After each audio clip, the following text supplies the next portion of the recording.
So आता ढॅन मी निघाली आहे इंदोर फिरायला. आज मी बऱ्यापैकी तास जे आहेत संध्याकाळपर्यंत इंदोरमध्ये घालवणार आहे. चलो इंदौर की सफारी करते हैं. डिंग डिंग डिंग डिंग डिंग डिंग.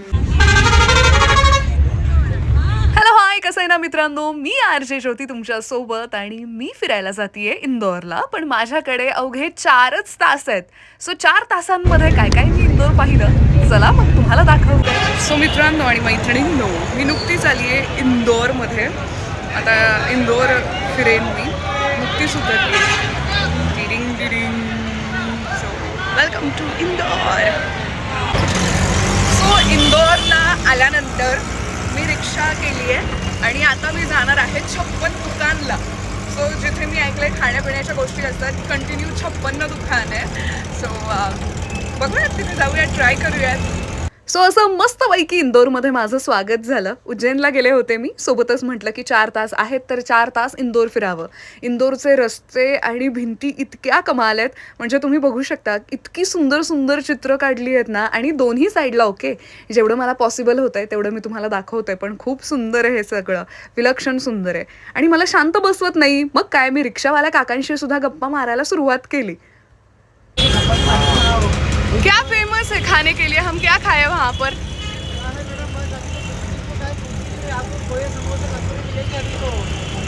अच्छा, 56 दुकानबद्दल मी बरंच ऐकलं होतं. मग काय, सुरुवातच केली इंदोरची मी या 56 पासून. आता इथलं मी बरंच काही खाणार आहे. सकाळची वेळ असल्यामुळे बरंच ओपन नव्हतं, पण जे काही ओपन होतं ते मी बरंच खाल्लं आहे, ते तुम्हाला आता दिसेलच. रात्रीच्या वेळी हा सगळा नजारा आहे किंवा हे जे 56 दुकान आहेत हे खूप सुंदर दिसतं म्हणे.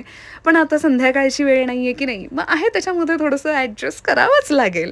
नंतर कधीतरी येईल मी संध्याकाळी. बसण्याची सोयसुद्धा खूप छान पद्धतीने केली आहे. सगळंच खूप सुंदर आहे इथे. आता तुम्हाला दाखवते काय काय शिजतंय, काय काय बनवलं जातंय ते.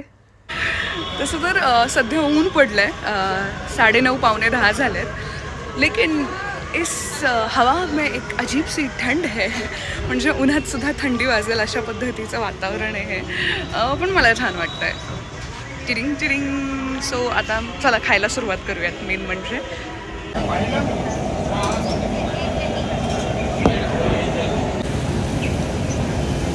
सो सगळ्यात आधी मी सुरुवात करते आहे इंदोरी पोह्यापासून.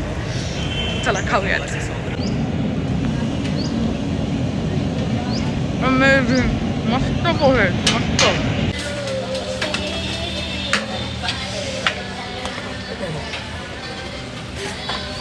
के बाद तैयार है गाजर का हलवा. सो येस, गाजराचा हलवा ट्राय करणार आहे सकाळी सकाळी. त्यानंतर या फेमस शॉपचं फेमस हॉटडॉग, व्हेज हॉटडॉग आता मी खाणार आहे. बरे सेलिब्रिटीज इथे येऊन खाऊन गेलेत, मागे त्यांचे फोटोज लावले. सर आता आणखी एक सेलिब्रिटी ॲड झाली.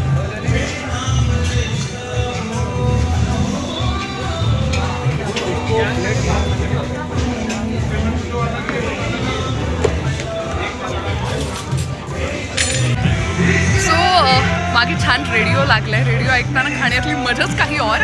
सो आता मी उसळ पोहे ट्राय करणार आहे. उसळ पोहे.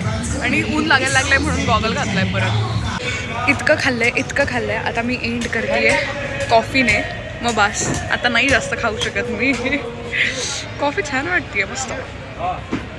या कॉफीला मी कधीच इतकं खात नाही, पण आता खाल्लंय तर ते जिरवायलाही हवं, म्हणून शतपावली करायचं मी ठरवलं. आणि नजरेत मला इतक्या सुंदर गोष्टी दिसल्या.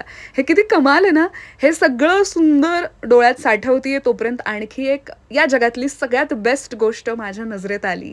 ती म्हणजे की आपल्या सगळ्यांचं दैवत छत्रपती शिवाजी महाराज. सो इथे मी गेले, पण इथे आत जाण्यासाठी परमिशन नाही आहे, पैसे देऊनही नाही आहे. सो बाहेरूनच महाराजांचं दर्शन घेतलं आणि इंदोर फिरायला मी सुरुवात केली.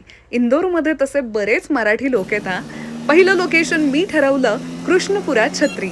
आणि सोबतच या मंदिराला हिंदूंचं एक प्राचीन मंदिरसुद्धा म्हटलं जातं. बाहेर हे छान शेतकरी म्हणजे भाजीवाले दिसले आणि सोबतच मी एंट्री मारली कृष्णपुरा छत्रीमध्ये. किती सुंदर आहे ना हे सगळं, खूप सुंदर आहे. गर्दी नव्हती, काहीच नव्हतं, म्हणून लगेच मी एंट्री मारली. इथे संपूर्ण इतिहास लिहिलाय, तुम्ही स्क्रीनशॉट घेऊ शकता. कृष्णाबाई होळकर की छत्री किंवा कृष्णपुरा छत्री असं सुद्धा या लोकेशनला म्हटलं जातं. आत गेले, बघा ही दगडातली सुंदर कलाकृती. गर्दी नाही असं मी म्हटलं होतं कारण आज हे बंद आहे. सो हे ते हिंदू प्राचीन मंदिर, बट आत्ता ते यावेळी बंद होतं. पण ठीक आहे, बाकी सगळ्या गोष्टी खूप सुंदर आहे. म्हणजे विचार करा, ते इतकं सुंदर आहे. आज कदाचित सोमवार असल्यामुळे हे बंद होतं, पण या गोष्टीचा तरी आनंद आहे की निदान इतकं तरी मी बघू शकले. इंदोरला आली आहे ते वाया नाही गेलं. सो हे सगळं मी पाहिलं. हेही मंदिर त्याच्या शेजारीच आहे अगदीच, तेही बंद होतं. पण हे संपूर्ण लोकेशन खूप सुंदर आहे. इथे मी खूप छान छान फोटोज काढले कॅमेरा ॲडजस्ट करून. काही लोक आले होते पर्यटनाला, त्यांनाही सांगितलं माझे थोडे फोटो काढा.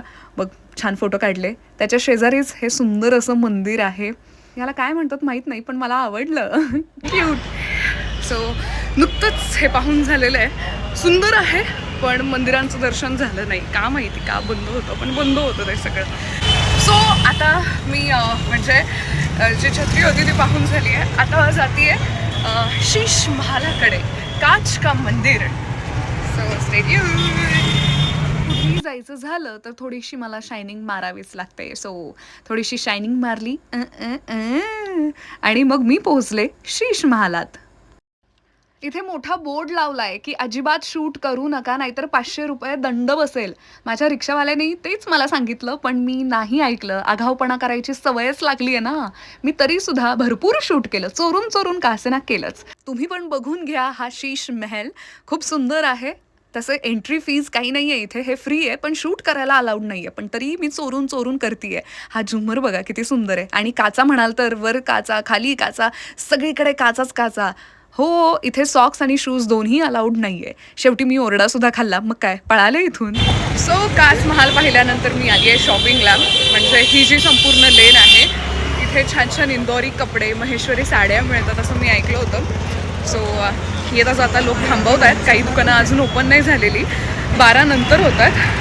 बघूयात काय आज छान भेटतंय ते. इंदोरची महेश्वरी साडी खूप फेमस आहे असं मी ऐकलं होतं. मग काय, काही शॉप्समध्ये मी गेले, साड्या पाहिल्या, अति अशा काही आवडल्या नाहीत. आणि हे खरंच इंदोरी कापड आहे, खरंच हे असं आहे हे मला नीट समजत नव्हतं. त्यामुळे म्हटलं नको रिस्क घ्यायला. मला सूट्समधलं कुर्त्यामधलं कळतं. सो मी एक सूट घेतला आणि एक कुर्तासुद्धा घेतला. अशा पद्धतीची थोडीशी शॉपिंग मी केली बरे का कपड्यांमध्ये. बाकी आणखी काही गोष्टी अशा इकडच्या तिकडच्या सुद्धा घेतल्या. ये है मेन इंदोर सिटी की गलिया. आता 26 जानेवारी येते, त्यामुळे त्याची तयारी सुरू झाली होती. खूप सुंदर वाटत होतं सकाळच्या वेळेसुद्धा. चालताना लक्ष गेलं पुणेकर बुक स्टॉलकडे. असलं भारी वाटलं मला, इंदोरच्या एबीसीत आल्यासारखी फिलिंग आली. भारी भारी भारी. त्यानंतर मी पोहोचले राजवाड्यात. म्हणजे आत नाही मला एंट्री घेता आली कारण त्या दिवशी हे बंद होतं. बाहेरूनच राजवाडा पाहिला, फोटोशूट केलं. म्हणजे तिथल्या लोकांना सांगितलं माझे थोडेसे फोटो काढा, त्यांनी काढले. मग मला बरं वाटलं, आल्याचा फायदा झाला. त्यानंतर मग मी गेले अहिल्याबाई होळकर संग्रहालयाकडे. खूप सुंदर आहे आणि इथे आलेले बरेच लोक मराठी सुद्धा होते. सो खूप छान वाटत होतं. म्हणजे अगदी आपण पुण्यात आहोत अशीच फिलिंग मला येत होती. पण छान. वरती म्युझियम आहे वरच्या फ्लोअरवर. आता ते सगळं मला शूट करून तुम्हाला दाखवता नाही आलं कारण ते अलाउड नव्हतं. पण इथे हे प्राचीन मंदिरसुद्धा आहे, खूप सुंदर. दर्शन घ्या पटकन. कधी कधी प्रश्न पडतो की जर कॅमेराच नसता तर या सगळ्या आठवणी आपण कशा कैद केल्या असत्या किंवा मी तुम्हाला कशा दाखवल्या असत्या. पण आहे याचं कौतुकसुद्धा आहे. सो खूप छान वाटलं मला इथे येऊन. इथे सुद्धा थोडं फोटोशूट केलं मी. मराठीपणा जरा जाणवतो इथे खूप आल्यानंतर. MP मध्ये सुद्धा खूप मराठी बाणा आहे. हा कोणताही वाडा नाही आहे, हे कृष्णाचं मंदिर आहे. आहे ना सुंदर. सो आता मी एंट्री मारली आहे सराफा बाजारामध्ये.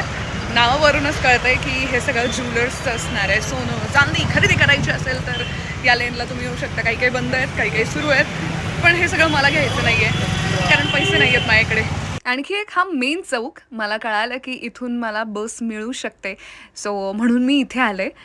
पण खूप छान वाटत होतं इथे सुद्धा. समोरच राजवाडासुद्धा आहे.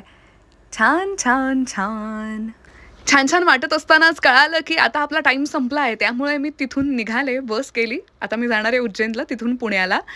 सो बसने जाण्याचा निर्णय यासाठी घेतला कारण मला बघायचं होतं की इंदोरच्या बस कशा असतात. इथे सुद्धा महिलांसाठी उजवी साईड, डावी साईड पुरुषांसाठी असं आहे का? तर इथे असं काही नाही आहे. सगळ्यांसाठीच सगळं काही आहे. बाकी छान वाटलं 4 तास इंदोर फिरून. Thank you so much for watching. Bye bye everyone. Love you.